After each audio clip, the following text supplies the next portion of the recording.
প্রতিদিনের চিন্তা ও প্রার্থনা।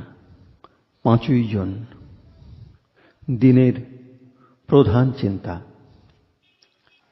যেজন কোনো অবস্থাতেই নিষ্পিষ্ট বা হতাশ হন না, তিনিই যথার্থ বিজয়ী। মুখস্থ করা যায়।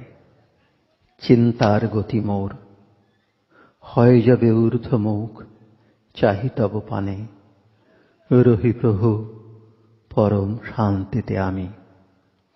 দেহ হয় লঘু মোর, মুক্ত দুই পদ, হৃদয় আমার হয় যে উন্মুখ, লোহিতে তোমার আশীর্বাদ।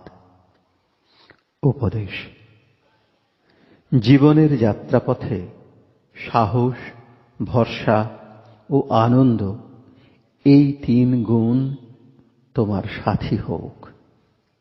ভীতিহীন সাহসের জন্ম বিশ্বাসের গর্ভে। সেই সাহসের মূলে আছে এই জ্ঞান যে আমরা ভগবৎ শক্তির উত্তরাধিকারী। সেই অনন্ত রাজ ঐশ্বর্যের মধ্যে দম্ভ বা মত্ততার বা অহংকারের কোনো স্থান নাই। সকল অবস্থায় নির্ভীকতা এবং ইষ্টের প্রতি নিঃস্বার্থ ভক্তি, ইহাই আমাদের সেই আদর্শ গুণের পরিচয় দেয়।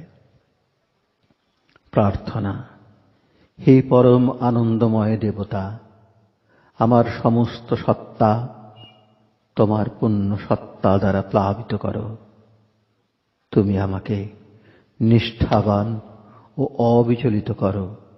তোমার আশীর্বাদে আমার বিশ্বাস অদম্য হোক।